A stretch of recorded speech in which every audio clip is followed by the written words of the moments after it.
दो फ्रेंड्स एक दूसरे के साथ ऐसी रिलेशनशिप स्टार्ट करते हैं जिसमें कोई भी कमिटमेंट नहीं। क्या ऐसी रिलेशनशिप टिक पाएगी, आगे क्या होगा, ये हम आज की मूवी फ्रेंड्स विद बेनिफिट्स ये 2011 की एक रोमांटिक हॉलीवुड मूवी में हम देखेंगे। अगर आपको एक्सप्लेनेशन अच्छा लगता है तो प्लीज़ इसे लाइक और कमेंट जरूर कर दीजिएगा। अब बिना किसी देरी के एक्सप्लेनेशन स्टार्ट करते हैं। मूवी स्टार्ट होती है और हम हमारे मेन कैरेक्टर डिलन को देख सकते हैं। डिलन एक ब्लॉगर था और उसकी एक कंपनी भी थी। अपनी काम की वजह से अपनी गर्लफ्रेंड को टाइम नहीं दे पाता। एक दिन जब वो मूवी देखने के लिए जाने वाले थे, इस बार भी डिलन बहुत ही लेट हो गया। जब वो अपनी गर्लफ्रेंड से मिला तो उससे वो ब्रेकअप कर लेती है।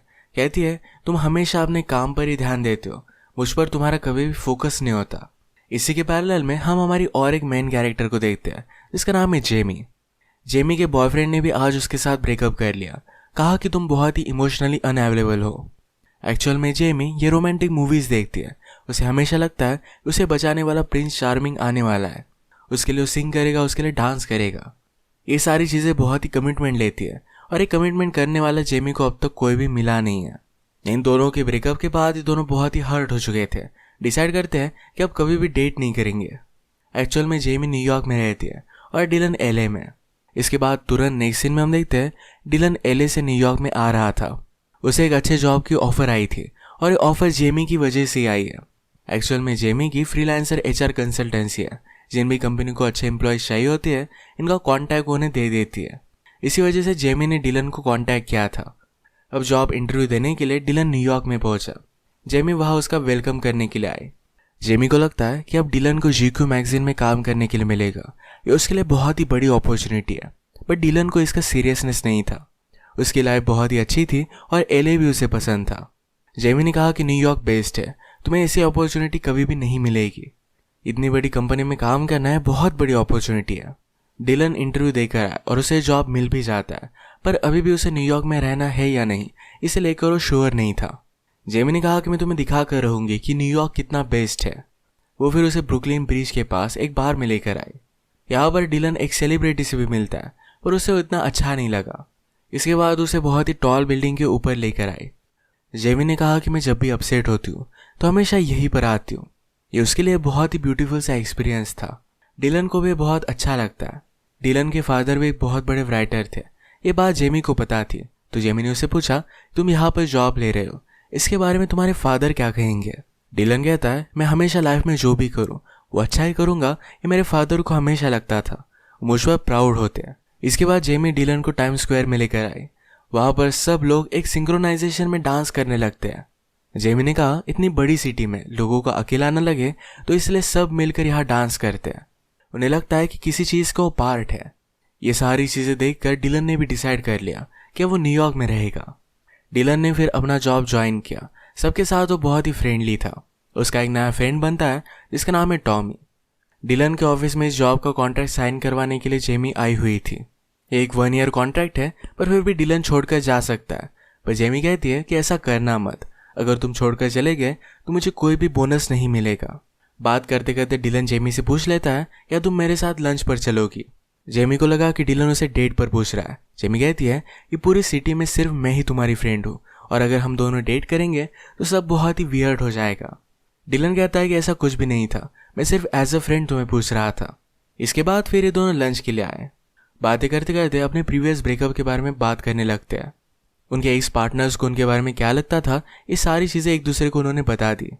ये हमेशा एक दूसरे के साथ बहुत ही ऑनेस्ट रहते हैं। इस वजह से इनकी फ्रेंडशिप स्ट्रांग हो जाती है। जेमी ने कहा कि कल रात मेरे घर पर पार्टी है जहाँ पर तुम और भी फ्रेंड्स बना सकते हो। डिलन भी इस पार्टी में पहुँच गया, बहुत सारे मज़े करता है। इसके बाद ये दोनों एक दूसरे से मिलने लग गए थे। एक रात डिलन जेमी के घर पर मूवी देख रहा था। जैसे कि हमें पता है कि जेमी को रोमांटिक मूवीज़ बहुत ही अच्छी लगती है।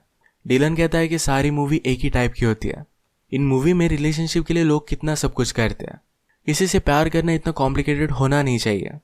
जेमी भी इस बात से एग्री करती है। वो कहती है कि आदमी की फिजिकल नीड्स होती है, उसे कंप्लीट करने के लिए हमें इतना सब कुछ नहीं करना चाहिए।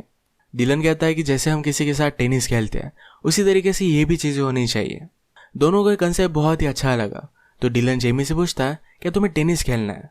इसका मतलब है बिना किसी कमिटमेंट के साथ डिलन उसके साथ फिजिकल रिलेशनशिप रखना चाहता था। जेमी कहती कि ऐसा कैसे, क्या हम एक दूसरे से अट्रैक्टेड भी हैं। इन दोनों ने एक दूसरे को नोटिस किया और वो रियलाइज़ करते हैं कि दोनों अट्रैक्टिव है और इसके बाद ये दोनों इंटीमेट हो गए। इन्होंने कसम ली थी कि इनकी रिलेशनशिप सिर्फ फिजिकल रहेगी, कोई भी इमोशंस इन्वॉल्व नहीं होंगे, ये हमेशा अच्छे फ्रेंड्स रहेंगे और कोई भी प्रॉब्लम नहीं आएगा। इस रात के बाद कुछ दिन बीत जाते हैं। दोनों के बीच में ज़रा ऑकवर्डनेस था, तो एक दिन जेमी ही डिलन के ऑफिस में आके दोनों ने इस इशू पर बात की। उन्हें लग रहा था कि शायद जो भी हुआ इस वजह से इनकी रिलेशनशिप में ऑकवर्डनेस आ चुका है। डिसाइड करते कि ऐसा फिर से कुछ भी नहीं करेंगे, पर एक दूसरे से दूर रह नहीं पाए और फिर से इंटीमेट हो जाते हैं। एक दिन जब वे साथ थे तभी अचानक से जेमी की मदर आ जाती है। जेमी ने मदर को सिचुएशन समझाए और मदर को ये बात अच्छी लगी। एक्चुअल में जेमी की मदर ने भी कभी भी कमिटमेंट नहीं की थी। उसका डिवोर्स हो जाने के बाद वो कभी भी सेटल नहीं हुई थी, एक जगह पर वो टिकती भी नहीं थी। इसके बाद नेक्स्ट सीन में हम देखते हैं कि डिलन और टॉमी जब हैंग आउट कर रहे थे, तब डिलन ने उसे जब जेमी के बारे में बताया तो टॉमी कहता है कि तुम्हारी रिलेशनशिप कभी भी वर्क नहीं करेगी। लड़कियों का इन सब चीज़ों को देखने का नज़रिया बहुत ही अलग होता है। वो तुमसे कुछ भी कहे पर वो कुछ अलग चीज़ ही चाहती होगी। अब ज़रा टाइम गुजर चुका था तो एक दिन जेमी रियलाइज़ करती है कि उसे फिर से डेट पर जाना है। वो एक सीरियस रिलेशनशिप चाहती थी। डिलन कहता है कि ठीक है, ये अरेंजमेंट तोड़ने के लिए रेडी था। इसके बाद दोनों पार्क में आए और उसने कहा कि मैं उस लड़की को डेट कर सकता हूँ। वहीं पर जाकर उसने डायरेक्टली उससे बात कर ली। बाद में उसे पता चला कि उस लड़की का हस्बैंड और किड्स भी है। जेमी उस पर बहुत हंसती है। उसने भी पार्क में और एक लड़के को नोटिस किया। इस बार जेमी ने जाकर उसे अप्रोच किया। वो एक डॉक्टर था और जेमी उसके साथ डेट पर जाने वाली थी। वो दोनों फर्स्ट डेट पर गए। एक दूसरे को बहुत ही अच्छे लगते हैं। डॉक्टर का नाम था पार्कर और पार्कर को जेमी के साथ उसके घर पर चलना था, पर जेमी उसे कहती है कि मेरा एक रूल है, 5 डेट तक मैं किसी को भी घर पर नहीं ले जाती। उसने उसे बताया कि मैंने इमेजिन किया है कि मेरे भी लाइफ में मूवी जैसा एक हीरो आएगा, मेरा एक प्रिंस चार्मिंग। अब जब जेमी और पार्कर डेट करने लग गए थे तो डिलन का ज़रा अकेला महसूस होता है, उसे मिस करता है। उसने दूसरी लड़कियों के साथ डेट पर जाने का ट्राई किया पर फिर भी उसे अच्छा नहीं लगता। इसके बाद हम देखते हैं कि जेमी और पार्कर की 5 डेट कंप्लीट हो गई थी। ये दोनों इंटीमेट हो गए। जेमी अगली सुबह उठी और डोनट्स लेने के लिए जाती है। पार्कर मौके का फ़ायदा उठाकर उसे कुछ भी ना बताते हुए उसके अपार्टमेंट से निकल रहा था। जेमी ने उसे पकड़ लिया तो वो बहाने बनाता है। जेमी बहुत ही हर्ट हो गई। जेमी को बुरा लगा तो पार्कर कहता है जो प्रिंस चार्मिंग तुम्हें अपनी लाइफ में चाहिए वो मैं नहीं हूँ, वो उसे इतना टाइम और अटेंशन नहीं दे सकता। इसी बात पर उनका ब्रेकअप हो गया। ये सब बात जब जेमी डिलन को बताती है, डिलन कहता है कि उसे भूल जाओ, वो बहुत ही घटिया आदमी था। जेमी को चीयर अप करने के लिए उसे जो पेंटिंग अच्छी लगती थी ये डिलन ने बाय कर ली थी। जेमी को ये पेंटिंग बहुत अच्छी लगी। जब वो घर पर आए तो उसकी मदर अचानक से फिर से चली गई थी। हॉलीडे था तो जेमी और उसकी मदर एक साथ टाइम स्पेंड करने वाले थे। जेमी को बहुत ही बुरा लगता है। डिलन को जब ये बात पता चली तो कहता है तुम मेरे साथ मेरे घर पर आ सकती हो, वैसे भी तुम घर पर बहुत ज़्यादा बोर हो जाओगी। उसने डायरेक्टली टिकट बुक कर ले और उसे घर पर लेकर आता है। डिलन के घर पर उसके फादर के साथ उसकी सिस्टर भी रहती है। ये सब एक दूसरे से इंट्रोड्यूस हुए। डिलन के फादर और उसकी सिस्टर एनी को जेमी बहुत अच्छी लगती है। यहाँ हमें पता चलता है कि डिलन के फादर को अल्जाइमर था, इस वजह से सारी चीज़ें वो भूल जाते थे। वो बहुत ही ज़्यादा एम्बैरेसिंग चीज़ें करते थे। वो अब जो भी चीज़ें करते हैं, कभी कभी अपनी पैंट पहनना भी भूल जाते हैं। ये सब चीज़ें डिलन को ज़रा अनकंफर्टेबल लगती है, वो इससे एम्बैरेस्ड हो जाता है। स्लोली जेमी और एनी ये दोनों बॉन्ड करने लग गई थी। रात में जेमी के रूम में डिलन आ गया। उसके साथ ही रात बिताना चाहता था तो जेमी उसे मना कर देती है, तो दोनों वहीं पर हैंग आउट करने लग गए। एक दूसरे के साथ टाइम स्पेंड करना इन्हें बहुत ही अच्छा लगता है। तो डिलन ने कहा तुम मेरे लाइफ में आई, मुझे बहुत अच्छा लगा। जेमी कहती कि तुम भी मेरे लिए बहुत ही स्पेशल हो। ये बात करते करते दूसरे के साथ इंटीमेट हो जाते हैं। रात में जब डिलन जेमी के रूम से बाहर निकलकर अपने रूम में गया तब एनी ने बात नोटिस की थी। अगली रात डिनर करते वक्त डिलन के फादर को अचानक से अपनी वाइफ की याद आ गई। उनको ऑलरेडी डिवोर्स हो चुका था तो इस बात से उसके फादर बहुत ही अपसेट हो गए। डिलन को ये चीज़ बहुत ही एम्बैरेसिंग लगी थी। इसके बाद नेक्स्ट डे जब डिलन जेमी को सिटी दिखाने के लिए लेकर गया तो हॉलीवुड साइन पर बैठ जाते हैं। डिलन डर रहा था पर जेमी उसे ज़बरदस्ती लेकर गई। उसे कहते कि तुम्हें अपने फादर को लेकर एम्बैरस नहीं होना चाहिए। लोगों ने क्या समझते हैं ये चीज़ इतनी ज़्यादा मैटर नहीं करती। वो तुम्हारे फादर हैं और तुम्हें उन्हीं नज़रों से उन्हें देखना चाहिए। डिलन को ये भी बात सही लगी। जिस साइन पर वो थे यहाँ बैठना अलाउड नहीं था तो पुलिस उन्हें पकड़ भी लेते हैं। बेचारा डिलन हाइट से डरता था तो इस वजह से भाग भी नहीं पाया। इनका वीकेंड ऐसे ही बहुत ही अच्छे से जा रहा था। तभी एक दिन एनी डिलन से बात करती है। कहती है तुम दोनों के बीच में चल क्या रहा है, मैंने नोटिस किया तुम एक दूसरे के लिए बहुत ही परफेक्ट हो। डिलन कहता है कि ऐसा कुछ भी नहीं है, हम दोनों सिर्फ फ्रेंड है और वैसे भी वो बहुत ही ज़्यादा डैमेज्ड है, वो मेरे साथ रिलेशनशिप में नहीं रह सकती। ये सारी बात जेमी ने सुन ली थी। उसे बहुत ही अपसेट लगा। रात में उसने फ़्लाइट कर ली और वैसे ही गुस्से में वहाँ से चली जाती है। डिलन भी न्यूयॉर्क आया, अपना काम कंटिन्यू करता है, पर उसकी जेमी से कुछ भी बात नहीं होती। उसे पूरी तरीके से इग्नोर कर रही थी, कुछ भी कॉल्स नहीं उठाती। एक दिन जेमी को एक कंपनी की रिक्वायरमेंट आई। वो डिलन को किसी भी हाल में हायर करना चाहते थे। जेमी फिर भी डिलन को कांटेक्ट नहीं करती। डिलन को पता था कि जेमी हमेशा एक टाइम पर कहाँ जाती है, बिल्डिंग के रूफ टॉप पर, तो उसी टाइम पर वो भी उसके पास पहुंच गया। उसे पूछता है कि तुम मुझे अवॉइड क्यों कर रही हो। जेमी ने कहा कि मैं इमोशनली अनअवेलेबल हूँ, हम दोनों कभी भी एक साथ नहीं रह सकते। डिलन कहता है कि वो सारी चीज़ें सिर्फ मैं मेरी सिस्टर से कह रहा था, उसका कुछ भी ज़्यादा मीनिंग नहीं है। जेमी कहती कि तुमने मुझे कभी भी सीरियसली लिया ही नहीं। उसे एक्चुअल में डिलन के लिए फीलिंग्स आ गई थी।